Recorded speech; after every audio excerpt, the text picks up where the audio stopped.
blessing today.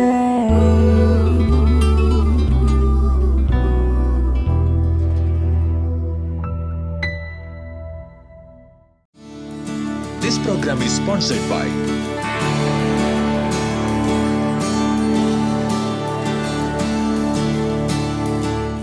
Welcome to Blessing Today. ഇന്നത്തെ ഈ episode നിങ്ങളുടെ ലൈഫിലൊരു വലിയ അനുഗ്രഹമായി മാറട്ടെ. നമുക്ക് ചേർന്ന് ഈ ബ്ലെസ്സിങ് ടുഡേ എപ്പിസോഡിൻ്റെ സ്പോൺസേഴ്സിന് വേണ്ടി ഈ സമയത്ത് പ്രാർത്ഥിക്കാം. കർത്താവ്, ഞങ്ങൾ ഒരുമിച്ച് ചേർന്ന് ബാംഗ്ലൂരിൽ നിന്നുള്ള വെൽ വിഷർക്കായി പ്രാർത്ഥിക്കുന്നു. തൻ്റെ പ്രോപ്പർട്ടി നല്ല വിലയ്ക്ക് വിൽക്കുവാൻ സാധിച്ചതിന് തന്നോട് ചേർന്ന് ഈ എപ്പിസോഡിലൂടെ ഞങ്ങൾ അങ്ങേക്ക് നന്ദി പറയുന്നു.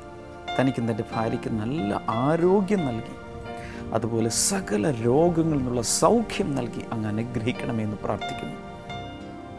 2 മക്കൾക്ക് അവരുടെ കുടുംബങ്ങൾക്കുമായി പ്രാർത്ഥിക്കുന്നു. അവരുടെ മേൽ സകലവിധ നന്മകളും അങ്ങ് ചൊരിയണമേ.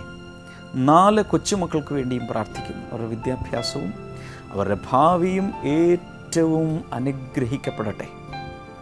അതോടൊപ്പം കൊല്ലത്ത് നിന്നുള്ള സഹോദരങ്ങൾ അനുമോദ്, അനില, അനുജിത്ത്, അവർക്കെല്ലാവർക്കും വേണ്ടി കർത്താവെ ഞങ്ങൾ ഈ സമയത്ത് ഒരുമിച്ച് ചേർന്ന് പ്രാർത്ഥിക്കുന്നു. അവരുടെ അമ്മയ്ക്ക് വേണ്ടി പ്രാർത്ഥിക്കുന്നു. അമ്മ കുഞ്ഞുമോൾ കർത്താവെ ആരോഗ്യത്തിൽ അനുഗ്രഹിക്കപ്പെടട്ടെ. അതുപോലെ തൻ്റെ ഹൃദയ സംബന്ധമായ രോഗം യേശുവിൻ്റെ നാമത്തിൽ സൗഖ്യമാകട്ടെ.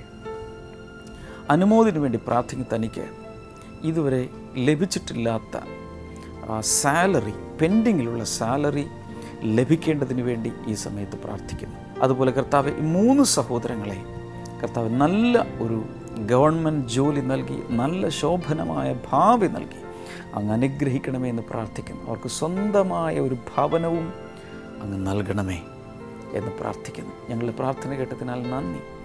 യേശുവിൻ്റെ നാമത്തിൽ തന്നെ ആമേൻ. Thank you sponsors for sponsoring today's episode.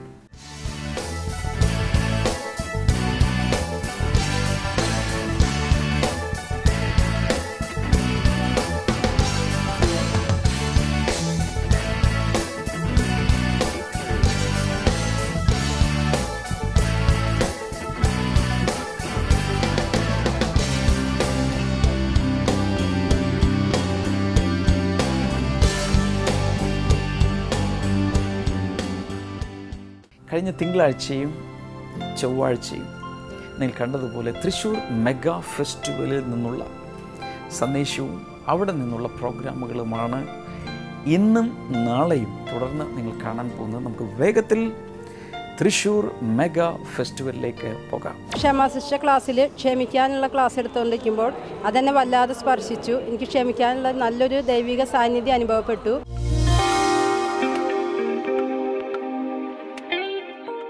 ലോകത്തിൽ മനുഷ്യർക്ക് എല്ലാവർക്കും മറ്റു മനുഷ്യരോട് സ്നേഹമുണ്ട്. മാതാപിതാക്കൾക്ക് കുഞ്ഞുങ്ങളോട് സ്നേഹമുണ്ട്, കുഞ്ഞുങ്ങൾക്ക് മാതാപിതാക്കളോട് സ്നേഹമുണ്ട്. അതുപോലെ തന്നെ ഭാര്യയ്ക്ക് ഭർത്താവിനോട് സ്നേഹമുണ്ട്, ഭർത്താവിന് ഭാര്യയോട് സ്നേഹമുണ്ട്. അതുപോലെ കൂട്ടുകാർ തമ്മിൽ പരസ്പരം സ്നേഹമുണ്ട്, ബന്ധുമിത്രാദികൾ തമ്മിൽ പരസ്പരം സ്നേഹമുണ്ട്. ഈ സ്നേഹങ്ങൾ, ലോകത്തെ സ്നേഹബന്ധത്തിലാണ് ഏതൊരു കാര്യവും നിലനിൽക്കുന്നത്. ശരിയല്ലേ? സ്നേഹത്തിലാണ്, അതിൻ്റെ ബന്ധത്തിലാണ് ഏതൊരു കാര്യത്തിനും ഉറപ്പുണ്ടാവുകയുള്ളൂ. ഭാര്യയും ഭർത്താവും ഒരുമിച്ച് ജീവിക്കുന്നത് എന്തുകൊണ്ടാണ്? സ്നേഹബന്ധത്തിൻ്റെ ഉറപ്പിലാണ് ജീവിക്കുന്നത്. ഒരു പക്ഷേ വെളിയിൽ നോക്കുമ്പോഴുള്ള മോതിരമോ മറ്റ് കാര്യങ്ങളോ ഒക്കെ ഉണ്ടെങ്കിലും അതൊക്കെ പണമില്ലാതിരിക്കുമ്പോൾ വിറ്റ് മാറിപ്പോകാം. എങ്കിലും അവർ ഒരുമിച്ച് ജീവിക്കാനുള്ള കാരണം ഇതാണ്: പരസ്പരമുള്ള വിശ്വാസവും പരസ്പര സ്നേഹവും. ഹല്ലേലൂയ! സമ്മതിക്കുന്നവരൊരു ഹല്ലേലൂയ പറഞ്ഞാലും. എന്നാൽ ഈ സ്നേഹത്തിനൊക്കെ ഒരു പ്രത്യേകതയുണ്ട്. ഒരു വ്യക്തി അങ്ങോട്ട് സ്നേഹിച്ചാൽ മാത്രമേ മറ്റേ വ്യക്തി ഇങ്ങോട്ട് സ്നേഹിക്കുള്ളൂ. ഭാര്യ ഭർത്താവിനെ സ്നേഹിക്കുമ്പോഴാണ് ഭർത്താവ് ഭാര്യയെ സ്നേഹിക്കുന്നത്. കുഞ്ഞുങ്ങളെ മാതാപിതാക്കൾ സ്നേഹിക്കുമ്പോഴാണ് കുഞ്ഞുങ്ങൾ തിരിച്ച് സ്നേഹിക്കുന്നത്. അങ്ങോട്ട് ഒരു സ്നേഹം കൊടുക്കുമ്പോൾ മാത്രമാണ് ഇങ്ങോട്ടും സ്നേഹം പകരപ്പെടുന്നത്. ഇതുകൊണ്ട് എപ്പോഴും ഭൂമിയിലെ സ്നേഹബന്ധങ്ങൾ ശരിയായ രീതിയിൽ പോകണമെങ്കിൽ ശരിയായ വിധത്തിൽ സ്നേഹബന്ധങ്ങളെ നാം കൈകാര്യം ചെയ്യണം. ദൈവത്തിൻ്റെ സ്നേഹത്തിൻ്റെ പ്രത്യേകത, നാം ദൈവത്തെ സ്നേഹിച്ചില്ലെങ്കിലും ദൈവം നമ്മെ സ്നേഹിച്ചിരിക്കും. നാം ദൈവത്തെ വിട്ടുപോയാലും ദൈവം നമ്മെ സ്നേഹിച്ചിരിക്കും. നാം ദൈവത്തെ ഉപേക്ഷിച്ചു പോയാലും ദൈവം നമ്മെ സ്നേഹിച്ചിരിക്കും. നാം ദൈവത്തെ തള്ളി പറയുമ്പോഴും ദൈവം നമ്മെ സ്നേഹിച്ചിരിക്കും. ഹല്ലേലൂയ. ദൈവത്തിൻ്റെ സ്നേഹം എന്ന് പറയുമ്പോൾ യേശുവിലൂടെയാണ് ദൈവത്തിൻ്റെ സ്നേഹം മുഴുവൻ ദൈവം തമ്പുരാൻ നമുക്ക് കാണിച്ചു തന്നത്. യേശു കർത്താവ് ഈ ഭൂമിയിലായിരുന്ന സമയത്ത് ബൈബിളിൽ മത്തായി, മർക്കോസ്, ലൂക്കോസ്, യോഹന്നാൻ എന്നീ 4 സുവിശേഷങ്ങളിലായിട്ട് യേശു കർത്താവ് ഈ ഭൂമിയിലായിരുന്നപ്പോൾ യേശുവിൻ്റെ ജനനം മുതൽ യേശുവിൻ്റെ മരണം, യേശുവിൻ്റെ അടക്കം, യേശുവിൻ്റെ ഉയർത്തെഴുന്നേൽപ്പ് വരെയുള്ള എല്ലാ കാര്യങ്ങളെക്കുറിച്ചുള്ള ചരിത്രം ഈ സുവിശേഷങ്ങളിലായിട്ട് രേഖപ്പെടുത്തിയിട്ടുണ്ട്. ഈ സുവിശേഷങ്ങളിലുടനീളം നമുക്ക് യേശു കർത്താവ് ജനങ്ങളെ ശുശ്രൂഷിച്ച സമയത്തെല്ലാം ദൈവത്തിൻ്റെ സ്നേഹം അവിടെ പ്രദർശിപ്പിച്ചിരുന്നതായിട്ട് കാണാം. ഒരിക്കൽ യേശുവിൻ്റെ അടുക്കിലേക്ക് ശരീരം മൊത്തം തളർന്നിരുന്ന ഒരു വ്യക്തിയെ അദ്ദേഹത്തിൻ്റെ കൂട്ടുകാർ 4 പേർ ചേർന്ന് ഒരു കട്ടിലിൽ കിടത്തിയിട്ട് ആ കട്ടിലിൽ ഒരു വീടിൻ്റെ മേൽക്കൂരയുടെ മുകളിൽ കൊണ്ടുവന്നു. ആ വീട്ടിനകത്തിരുന്ന് യേശു പ്രസംഗിക്കുകയാണ്. മൊത്തം വീടിനകത്ത് ആളുകളാണ്, വീടിൻ്റെ വരാന്തയിൽ ആളുകളാണ്, വീടിൻ്റെ മുറ്റത്ത് മുഴുവൻ ആളുകളാണ്. ഈ ആളുകളെ കവർ ചെയ്തുകൊണ്ട് ഈ കട്ടിലോടുകൂടി ഈ മനുഷ്യനെ യേശുവിൻ്റെ അടുക്കൽ എത്തിക്കാൻ വളരെ ബുദ്ധിമുട്ടാണ്. അതുകൊണ്ട് എന്താ ചെയ്തതെന്നറിയാമോ? ഈ കൊണ്ടുവന്ന കൂട്ടുകാർ വീടിൻ്റെ മുകളിൽ കയറി അതിൻ്റെ മേൽക്കൂര പൊളിച്ചിട്ട്, അതിൻ്റെ ഓട കിളക്കി മാറ്റി, നമ്മുടെ ഭാഷയിൽ പറഞ്ഞാൽ അതിൻ്റെ മേൽക്കൂര പൊളിച്ചിട്ട് നേരെ കട്ടിലോടുകൂടെ കയറിൽ കെട്ടി ഇറക്കി യേശുവിൻ്റെ മുൻപിൽ നേരെ കൊണ്ടുവന്ന് വെച്ചു. യേശു കർത്താവ് ആ മനുഷ്യനെ നോക്കിയിട്ട് പറഞ്ഞു, നിന്റെ പാപം നിമിത്തമാണ് നിനക്ക് രോഗമുള്ളത്. എങ്കിലും കൊണ്ടുവന്നവരുടെ വിശ്വാസം കണ്ടിട്ട് യേശു അവനെ ഒരിക്കലും ന്യായം വിധിച്ചില്ല, അവനെ കുറ്റപ്പെടുത്തിയില്ല, മറിച്ച് അവനെ സൗഖ്യമാക്കി. അവൻ ആ കട്ടിൽ വിട്ട് എഴുന്നേറ്റ് അവൻ നടന്നുപോയി. ഹല്ലേലൂയ. ഓർക്കുക, ദൈവത്തിൻ്റെ സ്നേഹം എത്ര വലിയ പാപിയാണെങ്കിൽ കൂടെയും ദൈവം ആ വ്യക്തിയെ സ്നേഹിക്കുന്നുണ്ട്. യേശു പാപികളെ സ്നേഹിക്കുന്നു. പാപത്തെ അവന് ഇഷ്ടമല്ല, പാപത്തെ അവൻ വെറുക്കുന്നു, നാം ചെയ്യുന്ന പാപത്തെ അവന് ഇഷ്ടമല്ല. പക്ഷേ ഞാനും നിങ്ങളും അവൻ്റെ മക്കളായതുകൊണ്ട് അവൻ ഒരിക്കലും നമ്മെ ഉപേക്ഷിച്ച് കളയാൻ സാധ്യമല്ല. അവൻ എപ്പോഴും നമ്മെ സ്നേഹിച്ചു കൊണ്ടിരിക്കുന്നു. അതുകൊണ്ട് ഓർക്കുക, ഒരുപക്ഷെ യേശുവിനെ കുറിച്ച് ഒത്തിരി അറിവൊന്നും നിങ്ങൾക്കില്ലായിരിക്കും, യേശുവിനെ കുറിച്ച് കൂടുതൽ കാര്യങ്ങൾ നിങ്ങൾ പഠിച്ചിട്ടില്ലായിരിക്കും, പ്രാർത്ഥിക്കാൻ നിങ്ങൾക്ക് അറിയില്ലായിരിക്കും, പാട്ടുപാടാൻ അറിയില്ലായിരിക്കും, ഇതുപോലെ വചനങ്ങൾ പറയാൻ അറിയില്ലായിരിക്കും. പക്ഷെ യേശു നിങ്ങളെ സ്നേഹിക്കുന്നു. നെഞ്ചിലേക്ക് കൈയൊന്ന് എടുത്തു വെച്ചിട്ട് ഒന്ന് കണ്ണടച്ചിട്ട് പറഞ്ഞേ, എൻ്റെ യേശു എന്നെ സ്നേഹിക്കുന്നു എന്നത് ഞാനിപ്പോൾ വിശ്വസിക്കുന്നു. ഹല്ലേലൂയ. കൈകൾ താഴെയിട്ടാലും ഇവിടെ ഇരിക്കുന്ന എല്ലാ സഹോദരിമാരോടും ഞാൻ പറയുകയാണ്, മറ്റാരും സ്നേഹിക്കുന്നതിനേക്കാൾ അധികം യേശു നിങ്ങളെ സ്നേഹിക്കുന്നുണ്ട്. കാരണം എല്ലായ്പ്പോഴും യേശുവിൻ്റെ സൗഖ്യം, വിടുതൽ ഒക്കെ നടന്ന സമയത്ത് അവിടെ സഹോദരിമാർ കൂടുതൽ നമ്മൾ കാണുന്നുണ്ട്. കാരണം ആ കണ്ണുനീർ യേശു കർത്താവ് തുടച്ചിട്ടുണ്ട്. ഒരിക്കൽ യേശുവിൻ്റെ അടുക്കിലേക്ക് ഒരു രക്തസ്രാവമുള്ള ഒരു സ്ത്രീ വന്നു. 38 വർഷത്തോളമായിട്ട് രക്തസ്രാവത്താൽ അവൾ വളരെയധികം കഷ്ടപ്പെട്ടിരുന്ന ഒരു സഹോദരിയായിരുന്നു അവൾ. അവളുടെ പണം മുഴുവൻ നശിപ്പിച്ചു. വീട്ടുകാരും നാട്ടുകാരും മുഴുവൻ അവളെ ഒരുപക്ഷെ കളിയാക്കി കാണാം. പക്ഷേ യേശു നടന്നു പോകുമ്പോൾ അവൾ വന്നൊന്ന് തൊട്ടപ്പോൾ യേശു ഒരിക്കലും അവളെ പരസ്യമായി ശാസിച്ചില്ല, അവളെ അമർച്ച ചെയ്തില്ല. പകരം എന്നെ തൊട്ടതാരാണ്, എന്നിൽ നിന്ന് ശക്തി പുറപ്പെട്ടു എന്ന് പറഞ്ഞു. അതിൻ്റെ അർത്ഥം ഇതാണ്, യേശുവിന് ഒരു രോഗത്തോടെ വരുന്ന ഒരാളെ ഒരിക്കലും യേശു പരിഹസിക്കില്ല, ഒരിക്കലും യേശു അവരെ തള്ളിക്കളയില്ല. തന്നിൽ നിന്ന് ശക്തി അവൻ പുറപ്പെടുവിച്ച് അവൾ സൗഖ്യമാകട്ടെ എന്ന് പറഞ്ഞുകൊണ്ട് സ്നേഹിക്കുന്ന കർത്താവാണ് നമ്മുടെ യേശു. ഹല്ലേലൂയ. ഇന്ന് രോഗത്തോടെ വന്നിട്ടുള്ള ആരെങ്കിലും ഇവിടെ ഉണ്ടെങ്കിൽ എനിക്ക് നിങ്ങളോട് ആദ്യമേ പറയാനുള്ളത്, യേശുവിൻ്റെ സ്നേഹം നിങ്ങളുടെ കൂടെയുണ്ട്. ഹല്ലേലൂയ. യേശു നിങ്ങളെ സ്നേഹിച്ചിരിക്കുകയാണ്. ആദ്യം മനസ്സിലാക്കണം യേശുവിൻ്റെ സ്നേഹം. അതിൻ്റെ പുറകെ ദൈവത്തിൻ്റെ സൗഖ്യം കൂടി വരും. ഒരു നിമിഷം കൂടി ഒന്ന് കണ്ണടച്ച് കൈകൾ നെഞ്ചോട് ചേർത്ത് വെച്ച് ഒന്ന് പ്രാർത്ഥിച്ചേ. യേശുവേ പറഞ്ഞ, യേശുവേ നീ എന്നെ സ്നേഹിച്ചതിനായി നന്ദി. പലപ്പോഴും അങ്ങയുടെ സ്നേഹം ഞാൻ തിരിച്ചറിഞ്ഞില്ല, എന്നോട് ക്ഷമിക്കണമേ യേശുവേ. അങ്ങയുടെ സ്നേഹത്തിനായി ഒരിക്കൽ കൂടെ ഞാൻ അങ്ങേക്ക് നന്ദി പറയുന്നു. ഇനിയും എല്ലാ കാലവും അങ്ങയുടെ സ്നേഹം എന്നിലുണ്ടാകട്ടെ. ആമേൻ, ആമേൻ, ഹല്ലേലൂയ. യേശുവിൻ്റെ സ്നേഹം തിരിച്ചറിഞ്ഞവരുണ്ടെങ്കിൽ കൈകൾ ഉയർത്തി ഒരു ഹല്ലേലൂയ പറയാമോ? നോക്കൂ, യേശുവിനെ വിട്ടിട്ട് നമുക്ക് ഒരിക്കലും പോകാൻ പറ്റില്ല. കാരണം യേശു നമ്മുടെ കർത്താവാണ്. ഹല്ലേലൂയ. കർത്താവ് എന്ന് പറഞ്ഞാൽ എന്താ അർത്ഥം? കർത്തൃത്വം നടത്തുന്ന ആൾ. അതാണ് കർത്താവ് എന്ന് പറഞ്ഞാൽ. കർത്തൃത്വം നടത്തുന്ന ആളെയാണ് എന്ത് പറയുന്നത്? കർത്താവ് എന്ന് പറയുന്നത്. അപ്പോൾ മുകളിലുള്ള ഒരാളാണ്, നമ്മെ ഭരിക്കുന്ന ഒരാളാണ്, നമ്മൾക്ക് നിർദ്ദേശങ്ങൾ നൽകുന്ന ഒരാളാണ്, നമ്മുടെ എല്ലാമായിട്ടുള്ള ആളാണ് കർത്താവ് എന്ന് പറയുന്നത്. അല്ലെങ്കിൽ ഒരു ഒരു ഒരു ഒരു കുറേ പേര് നിൽക്കുമ്പോൾ അതിലെ ഏറ്റവും അധികാരിയായിട്ടുള്ള വ്യക്തിത്വമാണ് കർത്താവ് എന്ന് പറയുന്നത്.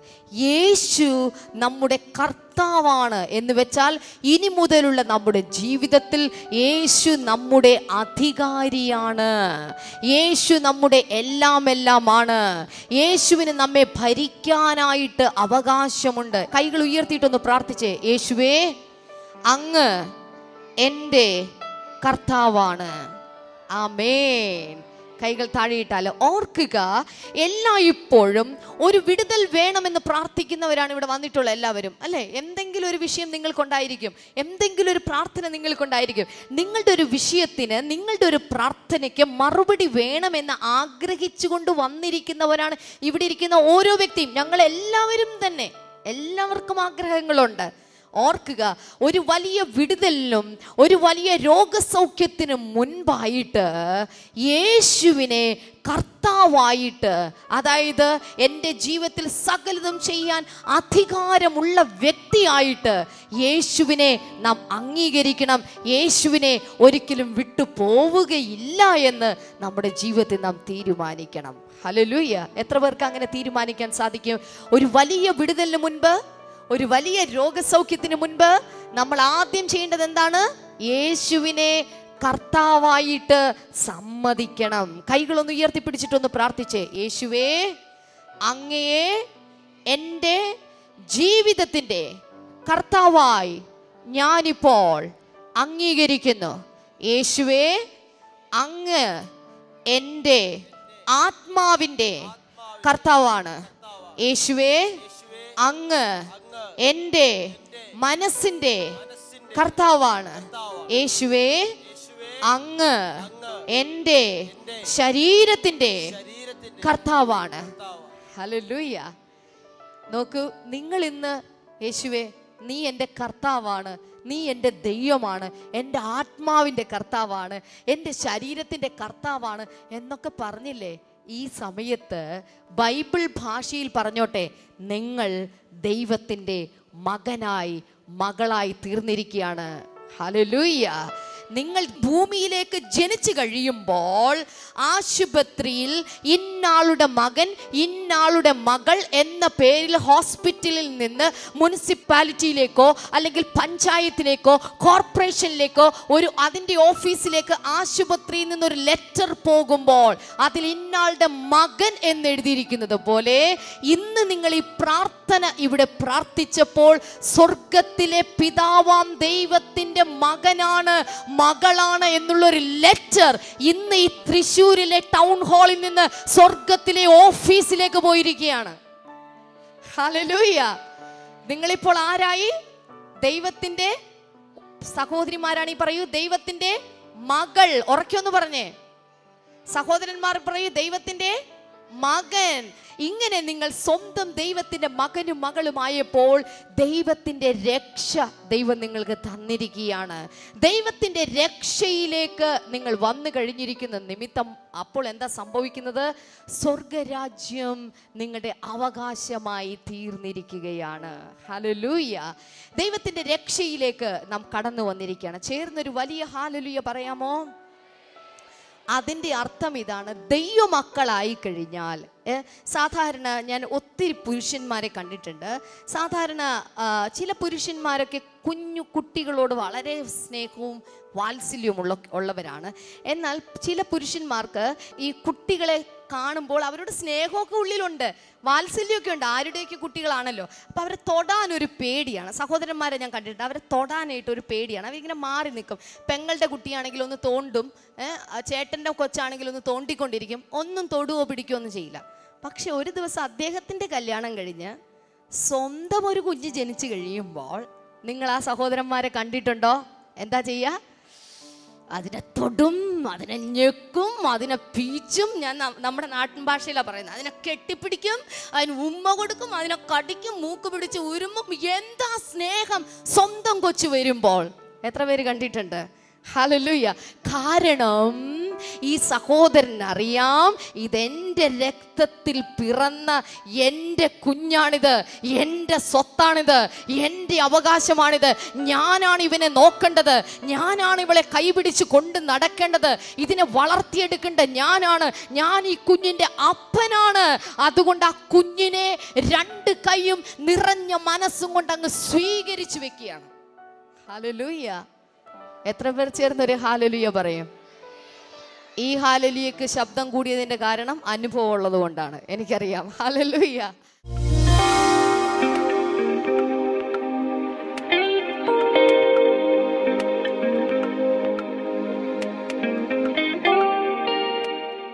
ഈ നിൽക്കുന്ന സഹോദരിയുടെ പേര് ശ്രീമതി എന്നാണ്. തൻ്റെ സഹോദരൻ്റെ മകൾ വിനീതയുടെ ഒരു സാക്ഷ്യമായിട്ടാണ് തന്നെ ഇവിടെ വന്നിരിക്കുന്നത്. വിനീതയുടെ അമ്മ 16 വർഷം മുമ്പ് മരിച്ചുപോയി. അതിനുശേഷം വളരെ കഷ്ടപ്പാട് നിറഞ്ഞ ജീവിതമായിരുന്നു ആ മകൾക്ക്. 6 വർഷം മുൻപ് തൻ്റെ അച്ഛനും മരിച്ചുപോയി. താനും തൻ്റെ സഹോദരിയും അതിനുശേഷം അനാഥരെ പോലെ ഒരു അനാഥാലയത്തിലാണ് പിന്നെ ജീവിച്ചു വന്നത്. ഏകദേശം 6 വർഷത്തോളം അതിനുശേഷവും അനാഥാലയത്തിൽ ജീവിച്ചു. വിനീതയ്ക്ക് അപ്പോൾ വിവാഹപ്രായം അടുത്തിരുന്നു.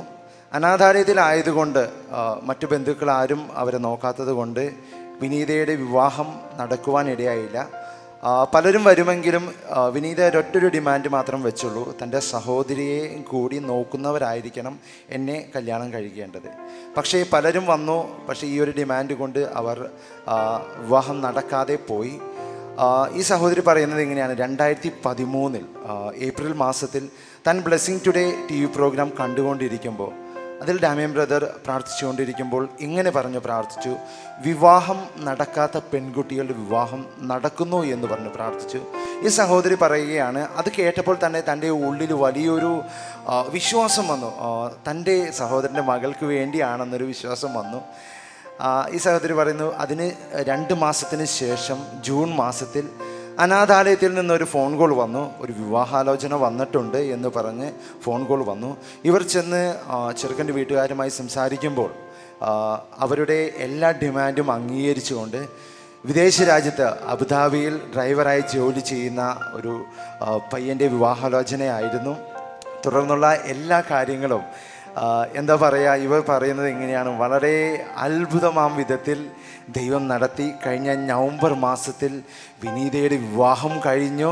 അവർ സന്തോഷത്തോടു കൂടി ഇപ്പോൾ ജീവിക്കുകയാണ്. തൻ്റെ അനുജത്തിയും അവർ നോക്കി ഇപ്പോൾ അവർ സന്തോഷത്തോടു കൂടി ഒരുമിച്ച് ജീവിക്കുകയാണ്. Praise God. കൈകളടിച്ച് കർത്താവിനെ ഒന്ന് സ്തുതിക്കാമോ? സാക്ഷിയൊക്കെ പറയുന്ന സമയത്ത് എൻ്റെ അടുത്ത് നിന്നിട്ട് ശ്രീമതി അല്ലേ, ഈ ചേച്ചി ഇങ്ങനെ കരഞ്ഞുകൊണ്ടിരിക്കുകയാണ്. കാരണം ആങ്ങളയുടെ കുട്ടികളാണ്. ഓ ശരി. എത്ര നാളായി ആങ്ങളെ മരിച്ചിട്ട്? ആങ്ങളുടെ ഭാര്യ മരിച്ചിട്ട് 16 വർഷമായി. അപ്പം മൂത്ത ആൾക്ക് 6 വയസ്സും താഴെയുള്ള ആൾക്ക് 2 വയസ്സായിരുന്നു. അപ്പോൾ പിന്നെ ആങ്ങളെയും പിന്നെ അവരുടെ എൻ്റെ അമ്മയും കൂടിയെ നോക്കിയിരുന്നത്. അങ്ങനെ ആങ്ങളെ 6 വർഷം മുമ്പ് അറ്റാക്കായിട്ട് മരിച്ചു. അപ്പോൾ പിന്നെ അവർ അമ്മയുടെ ആൾക്കാരൊക്കെ കർണാടകയിലാണ്. അപ്പോൾ അവർക്ക് കൊണ്ടുപോകാൻ പറ്റില്ല പറഞ്ഞു. പിന്നെ ഞങ്ങൾക്ക് പിന്നെ അമ്മയെ നോക്കണം, ചേച്ചി ഉണ്ട് എനിക്ക് സുഖമില്ലാത്ത നോക്കണം. പിന്നെ അങ്ങനെയാണ് അവർ അനാഥാലയത്തിലാണ്. എൻ്റെ ഭർത്താവ് നോക്കാം, അത് ഒരു ഇഷ്ടമല്ല, എനിക്കുണ്ടെങ്കിലും പിന്നെ ഇഷ്ടമല്ല പറഞ്ഞപ്പോൾ അവർ പറഞ്ഞു അനാഥാലയത്തിൽ പോവാ പറഞ്ഞു. യെസ്, അങ്ങനെയാണ് ഈ കുഞ്ഞിനെ അനാഥാലയത്തിലേക്ക് കുട്ടികളാക്കേണ്ടി വന്നത്. പക്ഷെ അവിടെ നിന്നുകൊണ്ട് കർത്താവ് അനാഥർക്ക് വേണ്ടി, വിധവമാർക്ക് വേണ്ടി ന്യായം പാലിക്കുന്ന കർത്താവ് ആ കുഞ്ഞിൻ്റെ വിവാഹം വളരെ മനോഹരമായി നടത്തിക്കൊടുത്തു. എത്ര പേർ ചേർന്നൊരു വലിയ ഹല്ലേലൂയ പറയും? ഇവിടെ ഇപ്പോൾ ഇരിക്കുന്ന ആളുകളുടെ മക്കൾ ഇതുപോലെ വിവാഹത്തിന് വേണ്ടി മക്കളുടെ കാര്യത്തിൽ പ്രാർത്ഥിക്കുന്നവരുണ്ടായിരിക്കും.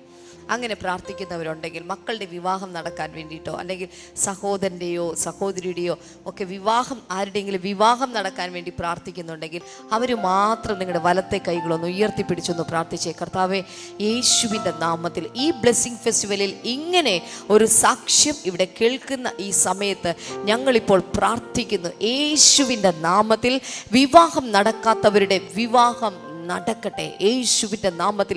ഈ പ്രോഗ്രാം കണ്ടുകൊണ്ടിരിക്കുമ്പോൾ തന്നെ വിവാഹം നടക്കാതെ വേദനിച്ച് പ്രാർത്ഥിച്ചു കൊണ്ടിരിക്കുന്ന ചിലരെ കർത്താവിനെ കാണിക്കുന്നു. യേശുവിൻ്റെ നാമത്തിൽ ആ കുഞ്ഞുങ്ങളുടെ വിവാഹം മനോഹരമായി, അവർ ചിന്തിക്കുന്നതിനേക്കാൾ ഏറ്റവും മനോഹരമായി അത് നടക്കട്ടെ.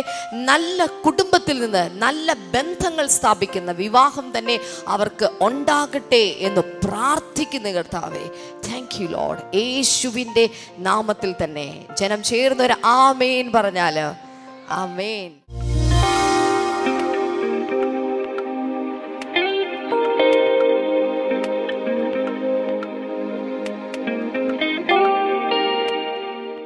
ഈ സമയത്ത് വിശ്വാസത്തോടെ നമുക്കെല്ലാവർക്കും ചേർന്ന് പ്രാർത്ഥിക്കാം. കർത്താവായ യേശുവിൻ്റെ നാമത്തിൽ ഇന്ന് വലിയ വിടുതലുകൾ കർത്താവെ ഉണ്ടാകട്ടെ. അങ്ങയുടെ കരം സൗഖ്യമാക്കുവാൻ, വിടുവിക്കുവാൻ, സ്വതന്ത്രമാക്കുവാൻ, കഷ്ടതയിൽ നിന്നും പുറത്തെടുക്കുവാൻ കർത്താവെ നീട്ടിയതിനാൽ നന്ദി പറയും. ഈ സമയത്ത് കർത്താവെ, നിൻ്റെ സ്നേഹം നിൻ്റെ കുഞ്ഞുങ്ങളിലേക്ക് ഒഴുകട്ടെ, രോഗസൗഖ്യം ഒഴുകട്ടെ, വിടുതലുകൾ ഒഴുകട്ടെ എന്ന് പ്രാർത്ഥിക്കുന്നു. ഗംഗ എന്നു പേരുള്ളൊരു സഹോദരിയെ കർത്താവ് ഈ സമയത്ത് സൗഖ്യമാക്കുന്നുണ്ട്. സുസ്മിത എന്നു പേരുള്ള വേറൊരു സഹോദരിയെ കർത്താവ് സൗഖ്യമാക്കുന്നുണ്ട്. രണ്ടുപേരുടെയും രോഗങ്ങൾ സിമിലറാണ്. ആ രോഗങ്ങൾ യേശു കർത്താവിൻ്റെ നാമത്തിൽ സൗഖ്യമാകട്ടെ. ഒരു പ്രശ്നം കർത്താവ് എനിക്ക് മനസ്സിലാക്കി തരുന്നത്, ആ തൈറോയിഡിൻ്റെ പ്രശ്നമുണ്ട്. തൈറോയ്ഡ് മൂലമുള്ള ഒരു ഗോയിറ്റർ മുഴയുമുണ്ട്. യേശുവിൻ്റെ നാമത്തിൽ അത് സൗഖ്യമാകട്ടെ. അതിനോടനുബന്ധിച്ചുള്ള മറ്റു രോഗങ്ങളും സൗഖ്യമാകട്ടെ. ശരീരം വല്ലാതെ വീർത്ത് വരുന്ന ആ രോഗം, ആ അവസ്ഥ കൂടെ യേശുവിൻ്റെ നാമത്തിൽ മാറിപ്പോകട്ടെ. കുഞ്ഞുങ്ങളില്ലാത്ത ദമ്പതികൾക്ക് വേണ്ടി ഞങ്ങൾ ഈ സമയത്ത് ഒരുമിച്ച് പ്രാർത്ഥിക്കുന്ന കർത്താവെ, യേശു കർത്താവിൻ്റെ നാമത്തിൽ അത്ഭുതകരമായി കർത്താവ് കുഞ്ഞുങ്ങളെ കൊടുക്കണമേ എന്ന് പ്രാർത്ഥിക്കുന്നു. ബ്രസ്റ്റ് ക്യാൻസർ യേശുവിൻ്റെ നാമത്തിൽ സൗഖ്യമാകട്ടെ. Thank you Jesus. ലങ്സ് യേശുവിൻ്റെ നാമത്തിൽ സൗഖ്യമാകട്ടെ. ബ്രെയിൻ ട്യൂമർ മാറിപ്പോകട്ടെ. കണ്ണുകളുടെ കാഴ്ച കുറഞ്ഞുകൊണ്ടിരിക്കുന്ന ചിലരെ കർത്താവ് ഈ സമയത്ത് സൗഖ്യമാക്കുന്നു. യേശുവിൻ്റെ നാമത്തിൽ അത് സംഭവിക്കട്ടെ. കാതുകൾ യേശുവിൻ്റെ നാമത്തിൽ സൗഖ്യമാകട്ടെ ഇൻ ജീസസ് നെയിം. അതുപോലെ സ്റ്റാമറിങ് വിക്കുള്ള ചിലരെ കർത്താവ് ഈ സമയത്ത് സ്വതന്ത്രമാക്കുകയാണ്. യേശുവിൻ്റെ നാമത്തിൽ അത് സംഭവിക്കട്ടെ. ഒരു വല്ലാത്ത ഭയം അകത്ത് കടന്നു പിടിച്ചിരിക്കുന്ന ചിലരെ കർത്താവ് ആ ഭയത്തിൻ്റെ ദുരാത്മാക്കളെ പുറത്താക്കി കർത്താവ് സ്വാതന്ത്ര്യം നൽകുന്നു. ഉറങ്ങാൻ കഴിയാത്ത ചിലർ, ഉറക്കത്തിൽ ദുസ്വപ്നം കാണുന്നവർ ഒക്കെ യേശുവിൻ്റെ നാമത്തിൽ ഇപ്പോൾ സ്വതന്ത്രമാകട്ടെ. ഫൈൽസ്, ഹെർണിയ, ഫിസ്റ്റുല തുടങ്ങിയ രോഗങ്ങൾ യേശുവിൻ്റെ നാമത്തിൽ സൗഖ്യമാകട്ടെ. ചില സഹോദരന്മാരിലെ പ്രോസ്ട്രേറ്റ് ഗ്ലാൻഡിൻ്റെ പ്രയാസങ്ങൾ യേശുവിൻ്റെ നാമത്തിൽ ഇപ്പോൾ സൗഖ്യമാകട്ടെ. ചില വ്യക്തികളെ ഞാൻ കാണുന്ന കാലിൽ രണ്ടിലും വല്ലാതെ മന്ത് പോലെ നീര് വന്ന് വീർത്തിരിക്കുകയാണ്. എന്നാൽ കർത്താവ് അവരെ സൗഖ്യമാക്കുന്നു യേശുവിൻ്റെ നാമത്തിൽ. അതുപോലെ ആക്സിഡൻറ്റിന് ശേഷം പ്രയാസവും ദുരിതം അനുഭവിക്കുന്ന ചിലരെ കർത്താവ് ഇപ്പോൾ വിടുവിക്കുന്നു ഇൻ ജീസസ് നെയിം. ചില കിടപ്പ് രോഗികൾ യേശുവിൻ്റെ നാമത്തിൽ ഇപ്പോൾ തന്നെ സൗഖ്യമാകട്ടെ. കർത്താവ് നിൻ്റെ അത്ഭുതകരമായ വിടുതലുകൾക്കായി നന്ദി. ജോലിയില്ലാത്തവർക്ക് വേണ്ടി പ്രാർത്ഥിക്കുന്നു. വിവാഹം കഴിയേണ്ടവർക്ക് വേണ്ടി പ്രാർത്ഥിക്കുന്നു. ഭവനമില്ലാത്തവർക്ക് വേണ്ടി പ്രാർത്ഥിക്കുന്നു. ഏത് മേഖലയിൽ പ്രയാസം അനുഭവിക്കുന്നവർക്ക് വേണ്ടിയും കർത്താവ് അത്ഭുതങ്ങൾ ചെയ്യണമേ യേശുവിൻ്റെ നാമത്തിൽ തന്നെ. ആമേൻ. നാളെ അടൂരിൽ നമ്മുടെ ബ്ലെസ്സിങ് ഫെസ്റ്റിവൽ നടക്കുന്നു. മറ്റന്നാൾ ബ്ലെസ്സിങ് ഫെസ്റ്റിവൽ നടക്കുന്നത് എറണാകുളം ജില്ലയിൽ പെരുമ്പാവൂരിലാണ്.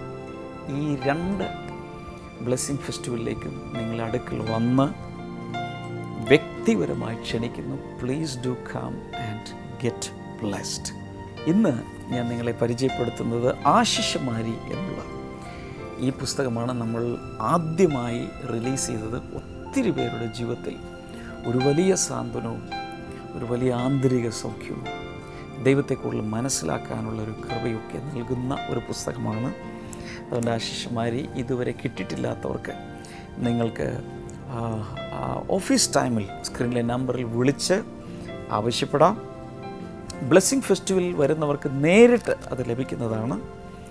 അതല്ലെങ്കിൽ ബ്ലെസ്സിങ് സെൻറ്ററിൽ, കൊച്ചിയിലെ ബ്ലെസ്സിങ് സെൻറ്ററിലുള്ള ബുക്ക് സ്റ്റോറിൽ നിന്നും നിങ്ങൾക്കിത് ലഭിക്കും.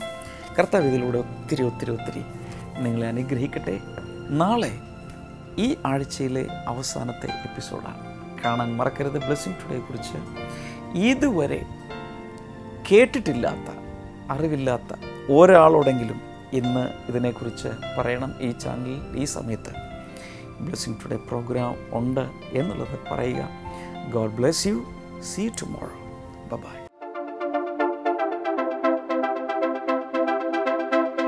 ഈ ആഴ്ചയിൽ തൃശ്ശൂർ മെഗാ ഫെസ്റ്റിവൽ എന്നുള്ള സന്ദേശങ്ങളും വിവിധ പ്രോഗ്രാമുകളും അതുപോലെ മിറക്കിൾസ് ടുഡേ ടെസ്റ്റിമണീസുമാണ് നിങ്ങൾ കേൾക്കാൻ പോകുന്നത്.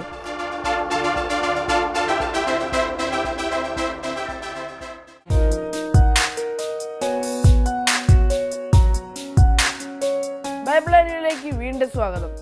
ഇന്നത്തെ ചോദ്യം ഇതാണ്: മഹാപുരോഹിതന്മാർ യേശുവിനെ പിടിച്ച് ആരുടെ അടുക്കലാണ് കൊണ്ടുപോയത്? Which high priest Jesus was led to? Options: A പീലാത്തോസ്, ബി കയ്യഫ, സി ഹെരോദാവ്, ഡി മുഖ്യ പുരോഹിതൻ.